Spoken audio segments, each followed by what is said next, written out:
এই আসে না ইন্তেকাল হয়ে গেছে আসে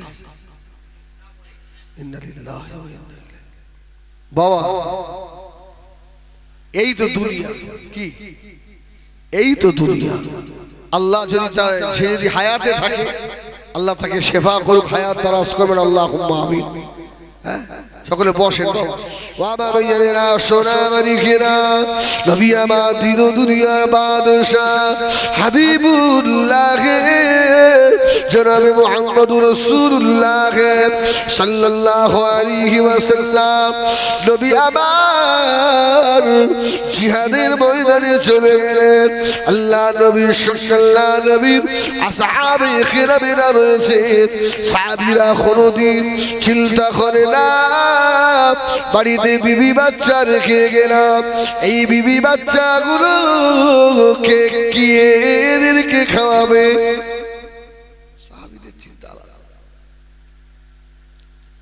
ও আবাবিরা আল্লাহ নবীর খলিজা ছেড়া সাহাবী হযরত মুসাইব ইবনে উমাইর রাদিয়াল্লাহু তাআলা উহুদের ময়দানে গেলেন ও আবাবিরা হযরত মুসাইব ইবনে উমাইর রাদিয়াল্লাহু তাআলা চেহারাটা ছিল অনেকটা আল্লাহর নবীর মতো দেখতে লাগতো আল্লাহ নবীর খলিজা ছেড়া সাহাবী হযরত মুসাইব ইবনে উমাইর রাদিয়াল্লাহু তাআলা অনেক ধনী মানুষের ছেলে ছিলেন কোনো অভাব ছিল না তার কিন্তু হযরত মুসাইব যখন আল্লাহ নবীর নূরের হাত দুটো ধরেছিল কালমা লা ইলাহা ইল্লাল্লাহ মুহাম্মাদুর রাসূলুল্লাহ এই কালেমা যখন পড়েছিল হযরত মুসাইব ইবনে উমাইর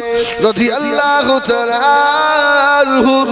ঘর বাড়ি জমি জায়গা সম্পত্তি কিছু ছিল না হযরত মুসাইব ইবনে উমাইর হুজুরের একটা পশমের জামা গায়ে ছিল ওই জামাটা গায়ে দিয়ে আল্লাহ নবীর দরবারে চলে এলেন আল্লাহ নবীর দরবার থেকে হযরত মুসাইব ইবনে উমাইর উহুদের যুদ্ধে চলে গিয়েছিলেন দুনিয়ার পরোয়া করে না ছেলে মেয়ের পরোয়া করে না বিবি বাচ্চার পরোয়া করে না আল্লাহ আল্লাহ রাসূলের জন্য আমি মুসাইব সব ত্যাগ করে দিলাম হযরত মুসাইব ইবনে উমাইর উহুদের ময়দানে শহীদ হয়ে গেল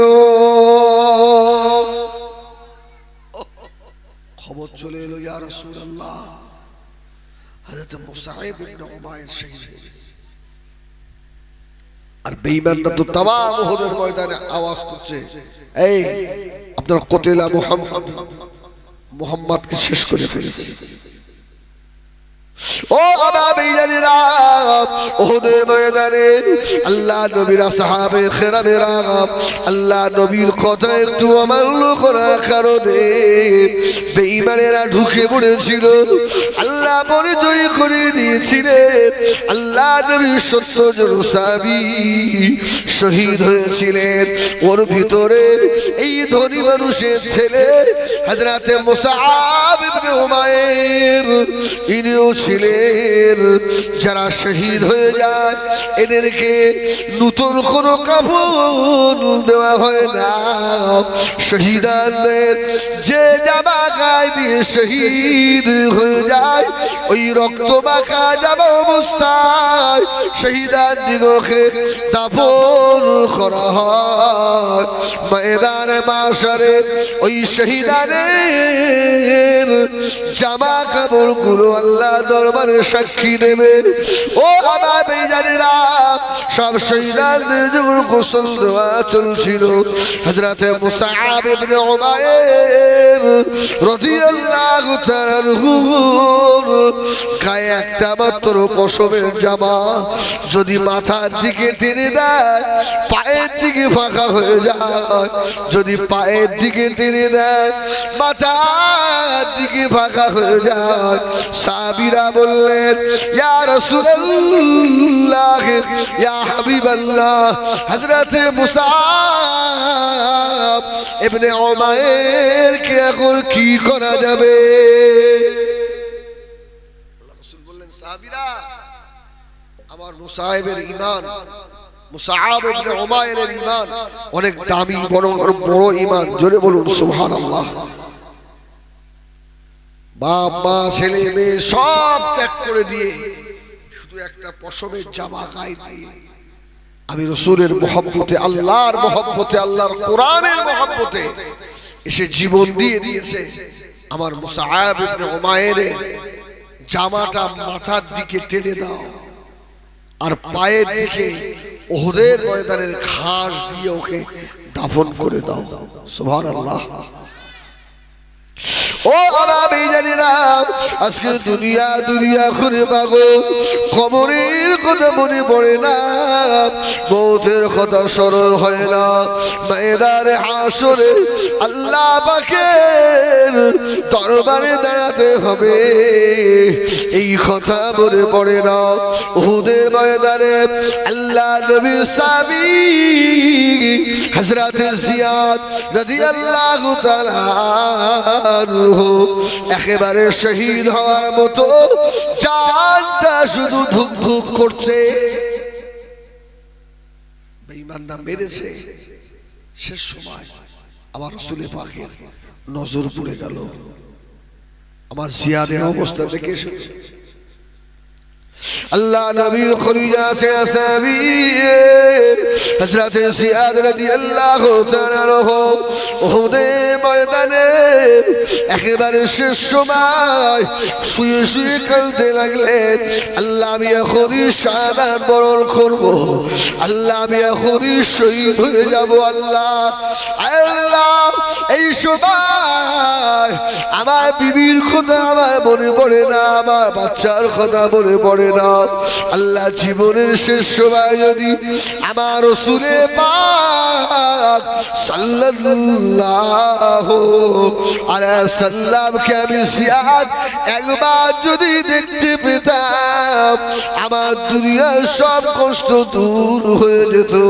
এই ঘটনা খবর আল্লাহর নবীর কাছে চলে গিয়েছে। নবী আমার থাকতে পারে না গো, ছুটে ছুটে চলে এলেন হযরত জিয়াদের কাছে এলেন। হযরত জিয়াদ আল্লাহর নবীকে দেখতে পেয়ে বাবা মাথাটা, শরীরটা নড়ে না, আস্তে আস্তে শরীর নিয়ে গিয়ে আল্লাহর নবীর কদমের উপরে মাথা রেখে হাওমাও দুটো চোখ দিয়ে হযরত জিয়াদের বাড়ি পড়েন আর সাবান দিয়ে বলতে লাগলেন, রাদিতু বিল্লাহি রাব্বাহ ওয়া বিল ইসলাম দীনা ওয়া বি মুহাম্মাদিন নাবিয়্যা সাল্লাল্লাহু আলাইহি ওয়াসাল্লাম। হযরত জিয়াদ আবার বলেন, আল্লাহ নবী জিয়াদের মুখের পানে তাকিয়ে হযরত জিয়াদ আবার বলতে লাগলেন, রাদিতু বিল্লাহি রাব্বাহ ওয়া বিল ইসলাম দীনা ওয়া বি মুহাম্মাদিন নাবিয়্যা সাল্লাল্লাহু আলাইহি ওয়াসাল্লাম। আল্লাহ নবী বলেছেন, সাহাবীরা, ও আমার সাহাবীরা, আমার মুহাব্বতের সাহাবী, আমার জিয়াদ, আমি রাসূলুল্লাহর কদমের উপরে মাথা রেখে আল্লাহটাকে সাড়া দিয়ে জান্নাতি হয়ে গিয়েছে। জোরে বলেন সুবহানাল্লাহ। এদের বিবি বাচ্চা ছিল না,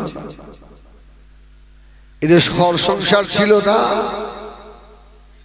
এদের ভাই বেরাদার আত্মীয় স্বজন ছিল না, সব ছিল, কিন্তু এরা ঘর বাড়ি বিবি বাচ্চা সব থেকে রাসূলুল্লাহকে বেশি মহব্বত করেছে। জোরে বলুন সুবহানাল্লাহ। আজকে আল্লাহ এত সুখ দিয়েছে, এত সুখ। আপনাদের দিকে মাটির বাড়ি কম বেশি দেখা যায়? একেবারে আবাদ অঞ্চলে ধামাখালি টালি ওই দিকে দুই একটা মাটির বাড়ি দেখা যায়, আমাদের দিকে দেখতে পাবেন না। আল্লাহ এত সুখ দিয়েছে, কিন্তু বান্দা আল্লাহ থেকে দূরে সরে যাচ্ছে।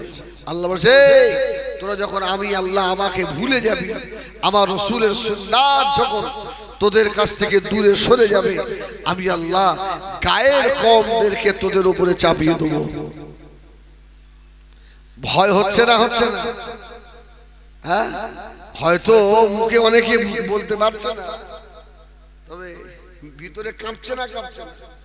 মঙ্গলবারে কি ফলাফল হবে যদি ঘুরে যায়? যদি ঘুরে যায়, আপনি জানেন না এই পঞ্চায়েত ইলেকশনে আমি কোনো পার্টির কথা বলবো না, আর অভ্যাসও আমার নয়। আমি বাড়ি থেকে আসছি, তো একটা মুসলিম পাড়ার ওখানে ভোট দিতে গিয়ে মুসলমানরা ঝামেলা। তো আমাদের এলাকার একজন বিশিষ্ট ডাক্তার আমাকে চেনে, তো আমি মোটরসাইকেল নিয়ে দাঁড়িয়ে যান, বলছি হুজুর আগে চলে আসে, এদিকে আসি। হিন্দু লোক, আমি তার কাছে আমাকে বলছি, শোনেন আপনাদের মধ্যে ছেলেগুলো যে কি ভুল করে। কেন? বলছে আজকে আপনারা যেসব নিয়ে মাতামাতি করছেন, আপনারা বুঝতে পারছেন না, যদি ভবিষ্যতে ওই দল ঢুকে পড়ে আপনাদের হাল কিন্তু বেহাল করে দেবে। এই ছেলেগুলো কেন এরকম করছে? আমাদের ডাক্তার সাহেব, আমি পার্টি করিও না আর অত বুঝিও, একটা ভোট দিতে হয়, যাকে ভালো লাগে তাকে দিয়ে। যে না, এগুলো আপনাদের বলা উচিত। হ্যাঁ, সে বলা উচিত তো বুঝতে পেরেছি, এখন বললেও খবর আছে। আমার ভাইরা, দুনিয়া সাহাবায়ে কেরামদের দিকে যদি আমরা তাকাই, খোদার কসম দুনিয়া আপনার ভালো লাগবে না। এমন মানুষকে এখানে পাওয়া যাবে, এমন অসহায় গরিব মানুষ এই আমরেশ্বরে কি একটা আছে যে আজকে সারাদিন তার খাওয়া হয়নি? এমন মানুষ আছে কিনা? আল্লাহ এই একটা সময় ছিল, একটা সময় ছিল জব খেয়েছে, মাইলও খেয়েছে, লোকের বাড়ি থেকে ফ্যান চেয়ে নিয়ে খেয়েছে, তাই না? মা না খেয়ে বাচ্চাদেরকে ফ্যান খাইয়ে একটু লবণ গুলে দিয়ে লঙ্কা দিয়ে খাবো, এই খা। সে সময় এখন নেই। আল্লাহ এত সুখ দিয়েছে, তো এই সময় একটু আল্লাহ সেই দিনের কথা মনে করে একটু আল্লাহ শুকর তো আদায় করা দরকার আছে না? নেই? নেমো খারাপ হয়ে গেছি বাবা। বুখারী শরীফের হাদিস, আল্লাহ নবীর খলিফাতে সাহাবী হযরত আবু হুরায়রা রাদিয়াল্লাহু তাআলা আনহু, ও আমার ভাইজানেরা, পৃথিবীর প্রথম মাদ্রাসা হলো মদিনা শরীফে আমার রাসূল পাক সাল্লাল্লাহু আলাইহি ওয়াসাল্লামের মাজার আতহারের পাশে আম্মা জান হযরত আয়েশা সিদ্দিকা রাদিয়াল্লাহু তাআলা আনহার হুজরা, আম্মা জানের হুজরার সম্মুখে পৃথিবীর প্রথম মাদ্রাসা, ওই জায়গাটার নাম হলো আসহাবে সুফা। যারা হাজী সাহেব হজে গেছেন আপনারা দেখেছেন, ঠিক রিয়াজুল জান্নাত সম্মুখে ওই 1 ফুট 1.5 ফুট করে উঁচু করে শিকল দিয়ে ঘেরা আছে। এটা হলো পৃথিবীর প্রথম মাদ্রাসা। জোরে বলুন সুবহানাল্লাহ। ওই মাদ্রাসার ছাত্র কারা যাবে? সুবহানাল্লাহ বলে। ওই মাদ্রাসার ছাত্র হলো আল্লাহ নবীর বড় খলিফা হযরত আবু বকর। জোরে বলুন সুবহানাল্লাহ। ওই মাদ্রাসার ছাত্র হলো হযরত উমর। আসহাবে সুফা মাদ্রাসার ছাত্র হলো হযরত উসমান, হযরত আলী, হযরত আব্দুর রহমান ইবনে আওফ, হযরত সুবাইব। ও মেজরিরা, আমার রাসূল পাকের সাহাবায়ে কেরামেরা হলেন ওই মাদ্রাসার প্রথম ছাত্র। ওই মাদ্রাসার সব থেকে যিনি দামি ছাত্র, যিনি সব থেকে বেশি হাদিস বয়ান করেছেন, ওই ছাত্রটার নাম হলো হযরত আবু হুরায়রা। জোরে বলুন সুবহানাল্লাহ। নাম শুনেননি আবু হুরায়রা? এমন মুসলমান যে আবু হুরায়রা হুজুরের নাম জানে না, ঠিক কিনা বলুন? একটা হাদিস সংগ্রহ করার জন্য আবু হুরায়রা রাত কি রাত, রাত কি রাত, দিন কি দিন হেঁটে হেঁটে একটা হাদিস আল্লাহু আকবার জীবনে একটা ঘর বানায়নি সুবহানাল্লাহ বলে জীবনে একটা ঘর বানায়নি আবু হুরায়রা যে ঘরে একটু আরাম করবে জীবনে ব্যাংক ব্যালেন্স কিছুই নেই আল্লাহ নবী খলিজা সাহাবী হযরত আবু হুরায়রা বলেন নবী পাকের সাহাবীরা আমি আবু হুরায়রা কয়েকদিন আমার খাওয়া হয় না আমি আবু হুরায়রা মদিনা শরীফে জমিনের উপরে আমি আবু হুরায়রা আমার পিঠে পেটে পাথর বেঁধে ওই জমিনের উপরে উপরে শুয়েছিলাম আমি আবু হুরায়রা আমার ওঠার মতো ক্ষমতা ছিল না গো আমি আবু হুরায়রা মনে করলাম আমি মরে যাব আর তো বাঁচবো না আমি আবু হুরায়রা মরে যাব বাবা কিন্তু আমার এত ক্ষুধা লেগে গেছে এই কথাটা আল্লাহর নবীর কোন সাহাবীকে আমি আবু হুরায়রা বলতে পারবো না এটা আমার জীবন লজ্জা লাগে হযরত আবু হুরায়রা রাদিয়াল্লাহু তাআলা পেটে পাথর বেঁধে নিয়ে রাস্তার ধারে এসে ফজরের নামাজের পরে হযরত আবু হুরায়রা চুপ করে বসে রয়েছেন হযরত আবু হুরায়রার মনের আশা যদি কেউ এসে আমি আবু হুরায়রা আমার শরীরের অবস্থা দেখে যদি জিজ্ঞাসা করে ভাই আবু হুরায়রা আপনার মুখটা শুকিয়ে গেছে ভাই আপনার কি খাওয়া হয় না আমি তখন তাকে বলবো তার আগে আমি আবু হুরায়রা কাউকে বলবো না সুবহানাল্লাহ বলে হুজুর বলেন আমি পেটে পাথর বেঁধে নিয়ে আপনাদের অসুবিধা হচ্ছে অসুবিধা এক তাকবীর দাও না নারায়ে তাকবীর জোরে দাও না নারায়ে তাকবীর আলহামদুলিল্লাহ আবু হুরায়রা বলেন আমি বসে আছি তো সর্বপ্রথম যে মানুষটা এলো ওই মানুষটা হচ্ছে হযরত আবু বকর সিদ্দিক জোরে বলুন সুবহানাল্লাহ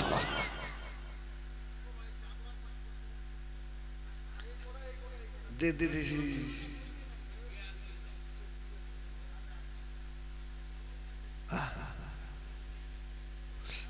একবার দরুদ শরীফ আল্লাহুম্মা সাল্লি আলা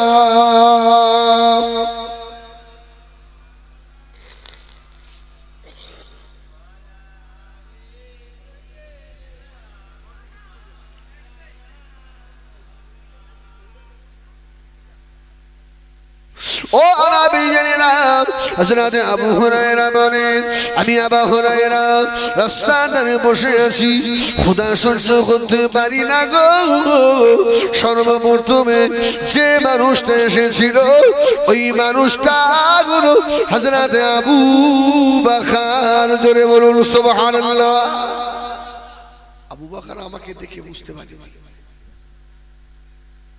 আমি আমার খোদার জানার কথা তো আবু বকরকে বলতে পারছি না ভাই পালাবি তো কিন্তু পালাবি আর আসিস নে এই আল্লাহু আকবার বলেন আল্লাহু আকবার বলেন জোরে বলেন আল্লাহু আকবার এই আল্লাহু আকবার পাপ হবে নাকি আল্লাহ খুশি হয় না অভ্যাস করেন বলেন আল্লাহু আকবার আল্লাহ খুশি হয় আল্লাহ তার ফেরেশতাদের দেখে বলে আমরা আমরেশ্বরের পাগলগুলো দেখ না আমাকে কেমন করে ডাকছে দেখ সুবহানাল্লাহ বলেন সুবহানাল্লাহ বলেন আর কোন দিনের ডাক যে আল্লাহর দরবারে কবুল হবে আল্লাহ তো বলে দিতেও পারে যা আমি তোদের মাফ করে দিলাম সুবহানাল্লাহ বলেন আবু হুরায়রা খোদার কথা বলতে পারছে না বলছে আবু বকরকে বললেন আবু বকর আচ্ছা বলো তো কোরআন শরীফের এই আয়াতের ব্যাখ্যাটা কি হবে আবু বকর রাদিয়াল্লাহু তাআলা ব্যাখ্যা বলে দিয়ে বার হয়ে গেলেন আবু হুরায়রা বলছে আল্লাহ আবু বকরের মতো মানুষ আমার শরীর আমার চেহারা দেখে বুঝতে পারলো না কাকে বলবো আর হযরত আবু হুরায়রা বলেন আমি তখন বসে রয়েছি বাবা আল্লাহ নবীর কলিজার টুকরা সাহাবী হযরত ওমর চলে এলেন আমি সালাম দিলাম ওমর বললেন ও ভাই হযরত আবু হুরায়রা কি বলেন ভাই হযরত আবু হুরায়রা বলেন আমি ওমরকে বলতে পারলাম না ভাই ওমর আমার বড় ক্ষুধা পেয়ে গিয়েছে আর আমি থাকতে পারি না আমি আবু হুরায়রা মনে হয় মারা যাব আমার পেটেতে আমি আবু হুরায়রা পাথর বেঁধে রেখে দিয়েছি হযরত আবু হুরায়রা বলেন হযরত ওমর ফারুককে আমি আবার একটা কোরআনের আয়াত জিজ্ঞাসা করলাম সুবহানাল্লাহ ওমর ফারুক কোরআন শরীফের আয়াতের ব্যাখ্যা বলে দিয়ে বার হয়ে চলে এও বুঝে না আমরা বলছি আমি কাউকে তো উপজে বলবো না যে আমার খাওয়া হচ্ছে না আমার খাওয়া হচ্ছে কিনা যিনি আমার রব তিনি আমাকে দেখছেন না দেখেন এই আল্লাহ দেখছে না দেখেন আল্লাহ তো দেখছেন চুপ করে বসে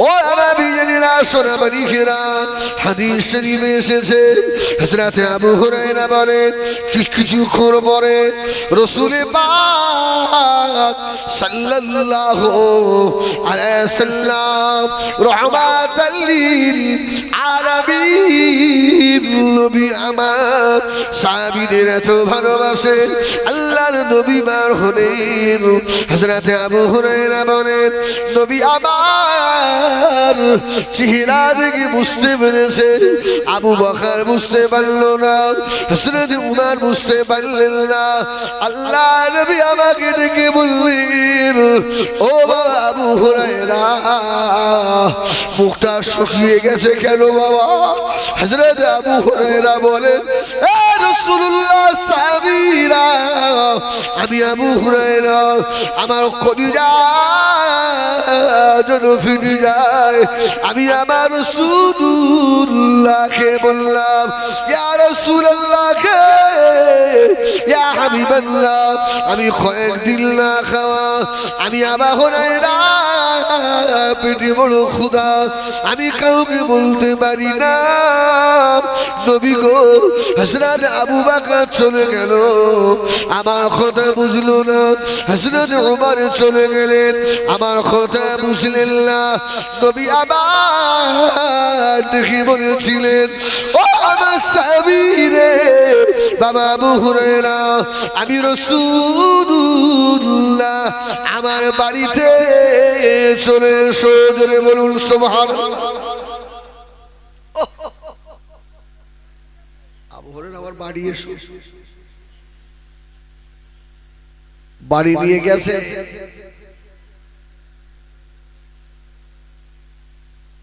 কি হলো বল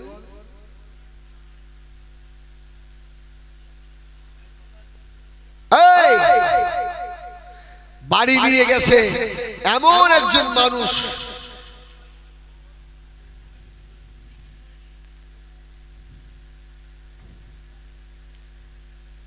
বাড়ি নিয়ে গেছে যে মানুষটা তো রাসূলুল্লাহ আবু হুরায়রাকে নিয়ে গিয়ে বাড়িতে বসিয়ে আস্তে আস্তে হুজরার ভিতরে ঢুকে আম্মাজান আয়েশাকে জিজ্ঞাসা করছে আয়েশা মেহমান তো নিয়ে এসেছি খাবার কিছু আছে যদি বলবেন না সুবহানাল্লাহ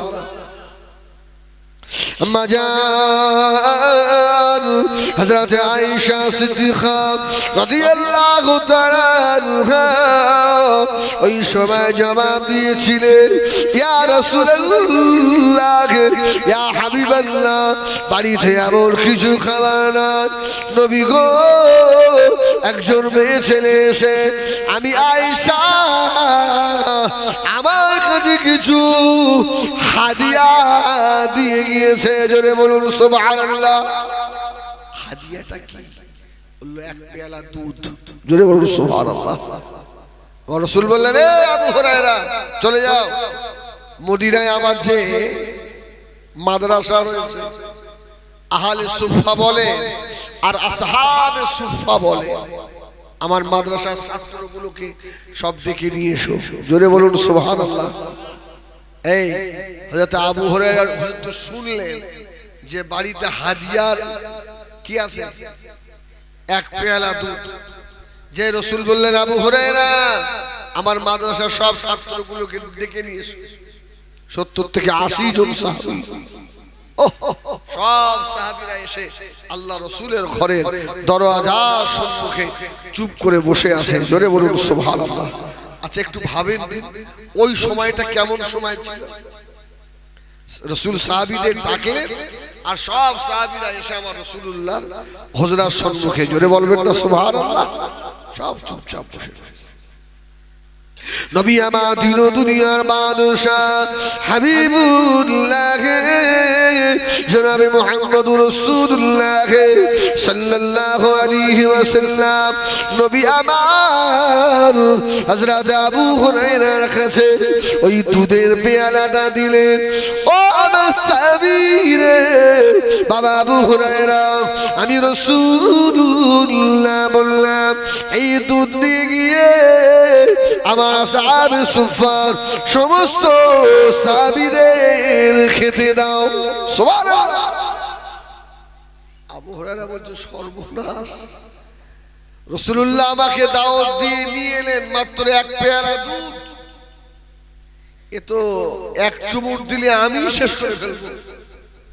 এতগুলো মানুষকে রাসূলুল্লাহ খাওয়াতে বললেন, কিন্তু আবু হুরায়রার সাহস নেই আমার নবী পাকের সম্পর্কে কিছু বলা। জোরে বলো সুবহানাল্লাহ। চুপচাপ আবু হুরায়রা দুধের পেয়ালাটা নিয়ে গিয়ে আস্তে আস্তে সব সাহাবীদের মুখে ধরত, বলে যতক্ষণ ক্ষুধা না মেটে ততক্ষণ পান করো। সুবহানাল্লাহ বলে। এক একজন সাহাবী উদর ভর্তি করে দুধ পান করেছে, দুধের পেয়ালা থেকে এক ফোঁটা দুধ কমেনি। জোরে বলবেন না সুবহানাল্লাহ। আবু হুরায়রা অবাক যে এক পেয়ালা হাদিয়া এত মানুষ খেলো, এটা কমলো নি। وعمر بن راشد امريكنا حسنت ابو هريره رضي الله تعالى عنه ওই দুধের পেয়ালা দিয়ে চলে এলেন।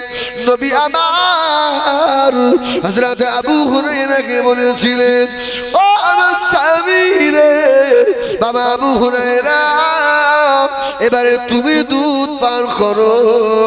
হযরত আবু হুরায়রা আল্লাহর নবীর নূরের মুখের পানে তাকিয়ে রয়েছেন।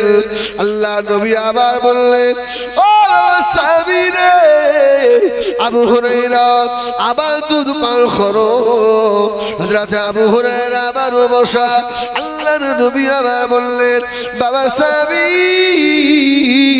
আবু হুরায়রা, আমি রাসূলুল্লাহ বললাম আবার দুধ পান করো। হযরত আবু হুরায়রা বলেন, আমি দুধ পান করতে লাগলাম, আমার যতক্ষণ উদর না ভরেছে আমি আবু হুরায়রা উদর ভর্তি করে দুধ পান করে নিলাম, তখন দুধ কমে না। আল্লাহর নবী বলেছিলেন, ও সাহাবী আবু হুরায়রা, আমি রাসূলুল্লাহ এবারে দুধের পেয়ালাটা আমার হাতে দিয়ে দাও। জোরে বলেন না সুবহানাল্লাহ। দাও আমার হাতে দাও। আল্লাহ রাসূল বলেন, আবু হুরায়রা বলেন, আমার হাত থেকে রাসূলুল্লাহ দুধের পেয়ালাটা নিলেন। রাসূলুল্লাহ পেট ভরে দুধ পান করলেন। জোরে বলুন সুবহানাল্লাহ। দুধ শেষ হয়ে গেল। ও আমার ভাইজানেরা, যে বাড়িতে নামাজ আছে বাবা, যে বাড়িতে কোরআন তেলাওয়াত আছে, যে বাড়িতে তাহাজ্জুদ আছে, যে বাড়ির মানুষেরা পর্দা পুশিদায় চলে, গভীর রাত্রিরে উঠে আল্লাহ পাকের দরবারে হাত দুটো তুলে কাঁদে, আল্লাহ পাক ওই সব বাড়িতে জীবনে কোনোদিন রিজকের অভাব আল্লাহ দেবেন না, রুজির কষ্ট আল্লাহ দেবেন না। যে বাড়িতে গোনা বেশি হয়, জিনা বেশি হয়, যে বাড়িতে মদ চলে, যে বাড়িতে জিনা চলে ওই বাড়িতে জীবনে কোনোদিন বরকত হয় না।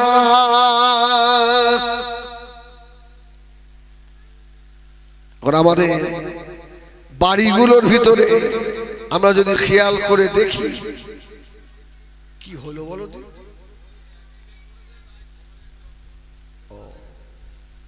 এই গ্রামের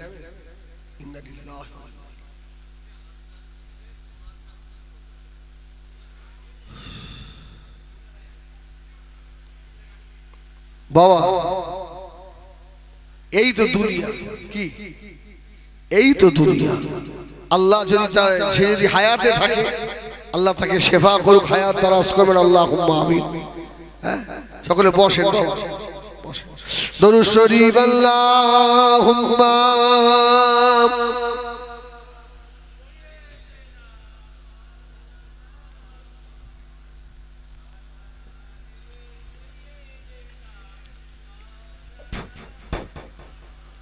এই জন্য ভেবে কাজ করতে হবে। এই যুবক ছেলে এক্ষুনি খবর হলো অ্যাক্সিডেন্ট অবস্থা ভালো নয়, হয়তো নেই, এরকম খবর চলে এলো। ভাই এই খবর আমাদের এমন আসতে পারে না। আমি হিজবুল্লাহ গাড়ি চালিয়ে আমরেশ্বরে এসেছি, আর আবার যে বাড়িতে যাবো ফিরে এর কোনো গ্যারান্টি দেওয়া যাবে? হয়তো কাল সকালে খবর আসবে আমরেশ্বরে হয়তো আমার ছেলে আমার ভাইরা ফোন করে বলবে আমার বড় ভাই কালকে আপনাদের গ্রামে দাওয়াতে গেছিল, ইন্তেকাল হয়ে গেছে, আপনারা যাবেন কি? আমাকে আর দুনিয়া আমার ভাইয়েরা সোনা বাড়ি কেনা, এই জন্য গুনাহ ছেড়ে দিতে হবে। যে বাড়িতে গুনাহ বেশি হয় ওই বাড়িতে বরকত আল্লাহ পাবে, রহমতের ফেরেশতা আসে না। যে ব্যক্তিটা বেশি গুনাহ করে আল্লাহ পাক ওর হায়াত কমিয়ে দেন। বুঝতে পারলেন? যার যত বেশি গুনাহ হবে হায়াত আস্তে আস্তে কমবে, যত বেশি গুনাহ করবেন তত বেশি বেশি শরীরে কঠিন কঠিন ব্যাধি ঢুকবে, রোগ ঢুকবে, যে রোগের ঔষধ পাওয়া যাবে না।